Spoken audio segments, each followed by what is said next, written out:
Welcome back! Oh, ba't parang di kayo masaya? Paano kami magiging masaya, ma'am? 10 activities ang gagawin namin. Alam nyo, puro kayo reklamo. Konti pa nga lang yan eh. By the way, may bago tayong gagawin. Sabihin niyo sa akin kung ano yung New Year's resolution nyo. Mag-umpisa tayo kay Kyle. Ako po, ma'am? Sige, ako. Ako ba si Kyle? Ang New Year's resolution ko ay mas gagalingan ko pa sa school. Very good! Okay, next, Scarlett. Ang New Year's resolution ko ay ang magka-jowa. Last year ko pa wini-wish kaso hanggang ngayon wala pa rin akong jowa. Lu, paano ka magkaka-jowa? Lahat na lumalapit na lalaki sa'yo, nire-reject mo. Kala mo ang ganda-ganda niya. Kung ikaw magiging jowa ko, wag na lang. Mamatay na lang ako. Tama na yan. Samantha, ikaw na. Ang New Year's resolution ko ay wala. Dahil sobrang perfect ko, no? Feeling naman neto. Ako kaya yung pinakamabait at pinakamaganda dito, no? Ang pinakamasamang ugali. Anong sabi mo? Totoo naman eh. Dapat ang New Year's resolution mo, ang maligo ka. Puro ka make-up, ang asim-asim mo naman. Ganon? Ang New Year's resolution mo dapat ay ang mag-toothbrush ka. Dahil ang baho ng hininga mo, lahat ng crush mo, nata-turn off sa'yo. Kumpara naman sa'yo, be. Itsurang pa lang, nata-turn off na sila. Walang iya ka? Manda ka sa akin pagkatapos nito. Ang New Year's resolution ko ay ang ibagsak kayong dalawa.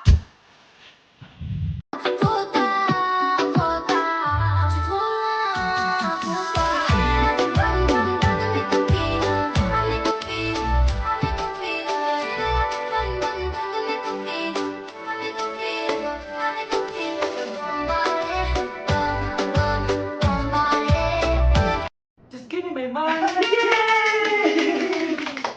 Just give me my money. Just give me my money. Just give me my money. So, pinaprank nyo ako? Just give me money. Just give me money. Wala kayong money bukas. Wala kayong baon.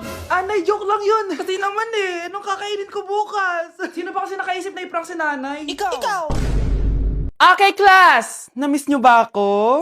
Bumalik na si ma'am! At dahil first meeting natin, hindi muna ako magli-lesson. Gusto nyo ba yon? Ma'am, pwede po kami kumain sa kantin? Sure! Yung mga gustong kumain, kumain na. Gawin nyo na lahat ng gusto nyong gawin. Basta, today lang yan ha. Next week, magli-lesson na tayo. Grabe, ang bait talaga ni ma'am, no? True, be. Kaya favorite ko yan si ma'am eh. Tara na, kain na tayo. Okay, class. What is the powerhouse of the cell? Scarlett? Ano ba yun? Starts with letter M. Mitochondria? Very good! Kaya mo naman pala eh. Thank you, ma'am. Class, mag-e-exam kayo ha. Dinalian ko na to para sa inyo. Lahat ng nasa lesson natin, nandito. Okay, get one and pass. Oo nga, ang dali lang. Makaka-perfect pa ata ako. A few moments later. Okay, time's up. Pass your papers. Wow naman, lahat kayo nakakuha ng high scores. Magaling ka kasi magturo, ma'am. Okay, class, dahil Friday ngayon, gusto ko mag-enjoy kayo sa weekends. Kaya naman, hindi ako magbibigay ng assignment. Yes, thank you, ma'am. Makakagala ako. At isa pa, class, malapit na mga anak si teacher, magli-leave muna ako ng ilang months. Ha? Habang wala ako, si Ma'am Diana muna ang papalit sa akin. Maging mabait kayo sa kanya, ha? Hi, class. Namiss niyo ba ako? At dahil first meeting natin, may surprise quiz kayo. Nandito na naman yung pet peeve ko. Hindi! Guys, mag-New Year na! Grabe, ang daming handa! Sarap! 3, 2, 1, Happy New Year! Anak, bumangon ka na dyan! Bilisan mo kumain, anak! Malilate ka na sa school! Excited ka na ba ulit mag-aral, anak? Bakit ang bilis ng bakasyon? Okay, class. What is the difference between your and your? Ma'am. Yes, Samantha? Your is a possessive adjective indicating ownership, while your is short for you are. Very good. Basic. Alam ko naman yan. Pabida ka lang magtaas ng kamay. Next question. Ano ang pagkakaiba ng nang at nang? Ako, ma'am. Okay, Scarlett, ang nang ay nagpapahiwatig ng pagmamayari, ang nang ay nagpapahayag ng paraan o panahon. Tama! Mahusay ka, Scarlett! Sobrang dali lang naman ang tanong eh. Next question, 10 points ang makakasagot neto. What is the biggest organ of our body? Ma'am! Akin lang tong 10 points na to. For sure, hindi mo naman alam yan. Yes, Samantha. Nauna ka kay Scarlett. Ang biggest organ of our body is stomach. Mali! Okay, Scarlett? Lungs po, ma'am. Wrong answer. Wala na bang gusto sumagot, class? Ma'am, ang biggest organ of our body is skin. Correct! Tignan niyo si Kyle, oh. Kahit di nakikinig sa akin yan, tama ang sagot niya. So, Kyle, paano mo nalaman ang sagot? Yun po kasi sabi sa Google eh. Nakikiramay po ako sa pagkawala ng asawa niyo. Masakit para sa amin ang pagkawala niya. Kailan pala namin makukuha yung mga ipapamana niya sa amin? Ipaprocess pa po namin yun, ma'am. I-update na lang po namin kayo. Sige po, attorney. Sakit ng pagkawala niya. Nay, tignan mo, may medal ako. Ano namang paki ko dyan? Di ka ba proud sa akin? Hindi. At wala akong paki sa'yo. Iniwan ka na ng tatay mo, di ba? Kaya pwede ka na umalis dito. Bakit ka ba ganyan sa akin, Nay? Huwag mo nga akong matawag-tawag na nanay dyan. Kadiri. Hindi kita anak. Ang nanay mo, wala na. Malandi kasi. Nay, gutom na ako. Ay, gutom na baby ko. Wait lang, mag-order ako ng steak for you, ha? Yay! Steak, my favorite! Ampun lang pala ako. Nasaan na yung totoo ko, nanay?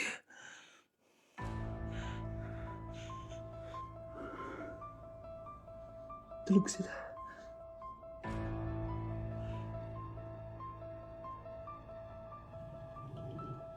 Nasaan na yun? Ito ba si nanay? Ay, sino ba ito tumatawag na to?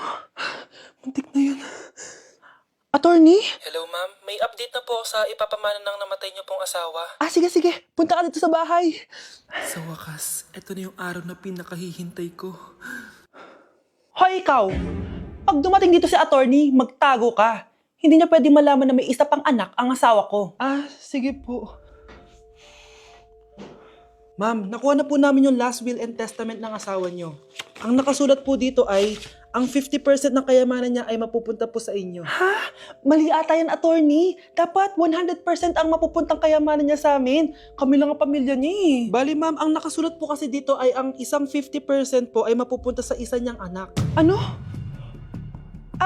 Baka yan yung isa naming anak na nawala? Oo, sa amin na lang yan.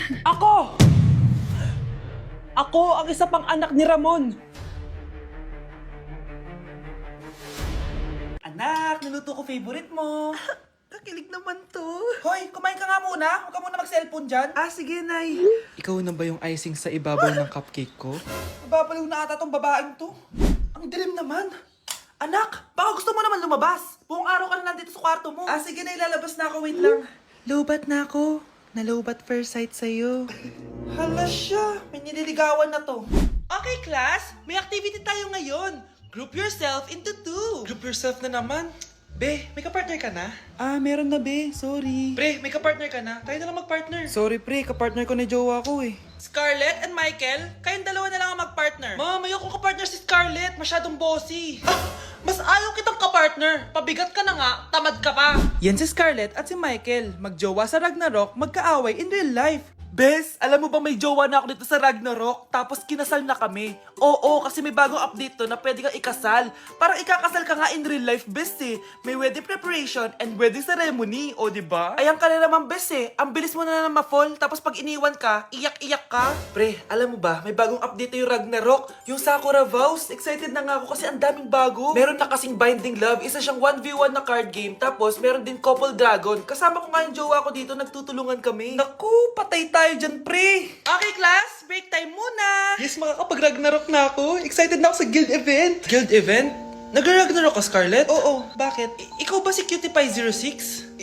Ikaw si Black Samurai 25? Ikaw yung jowa ko sa Ragnarok? Ha? Bakit siya si Black Samurai 25? Hindi pwede to. Ang bago nating top 1 ay si Samantha. Ang galing mo, Samantha. Naku, basic lang yan. Paano nangyari yun? Pasado kayong lahat, pero may isang bagsak. Si Scarlett, halatang favorite mo si Samantha. Pares lang kami ng average, paano ako bumagsak? Di ba sinasagot mo ako? Di bagsak ka ngayon? Umanda ka sa akin. A few moments later. Class, mag-behave kayo. Nandito yung principal natin. Magandang umaga, class. Kamusta yung bago nating teacher? Gusto ko pong i-report yung teacher na yan dahil may favoritism po yan. Favoritism? Sinungaling ka, Scarlett! Mabait sa amin si ma'am! Opo ma'am! Mabait po ako sa kanila! Pantay-pantay lang po yung tingin ko sa kanila! Huwag mo na pagtakpan nanay mo, Samantha! Hala, OMG, magnanay sila. Ma'am Principal, pagpasensyahan niyo na siya. Baka di niya alam yung sinasabi niya. Meron ako ebidensya dito na nagpapatunay na binigyan ng sagot ni ma'am si Samantha. At tinawag ng nanay si ma'am. Bawal to sa school natin Kayong dalawa, mag-usap tayo sa principal's office. Ma'am, magpapaliwanag po ako. Ang bago nating top 1 ay si Scarlett. Yes, Scarlett, deserve mo yan. Marami pong salamat, Ma'am Principal. Alam mo, buti na lang hindi mo na-teacher yung nanay mo. Anong sabi mo? Hindi mo ba alam na magkapatid kayo ni Samantha? Iisa lang kayo ng nanay. Nasaan na ba yung mga anak ko? Mga anak! Gising na kayo! Kuya, gising! Gising ka na, kuya! Ayaw mo gumising, ha? Gising! Kyle! Anong ginawa mo? Munda ka sa akin! Good morning, babe! Kamusta tulog mo? Eto, napanaginipan ko si Nicole. Sino si Nicole? Kapit mo yun, no? Aso namin yun, baliw. Kala ko may iba ka na eh. I love you, babe! Ano ba yan, ate? Ang aga-aga. Jowa inaatupag mo. Huwag ka nga epal. Ikaw nga puro aral eh. Humarap ka nga ng jowa mo. Kesa naman sa'yo, puro lande. Kaya puro kabagsak. Ang tagal bumaba ng mga ina. Sabing bumaba na kayo eh. Sabing bumaba na kayo. Manda kayo sa akin. Sabing bumaba na para kumain eh. Ilalak ko tong pinto. Huwag na kayong bababa. Lagot kayo. Yan, ang babagal nyo kasi. Kakausapin ko na lang yung baby ko. Ba't di pa kasi kayo bumaba? Gutom na ako. Bahala kayo dyan. Ang iingay nyo. Ay, nakaka-stress. Magti-tiktok na lang ako.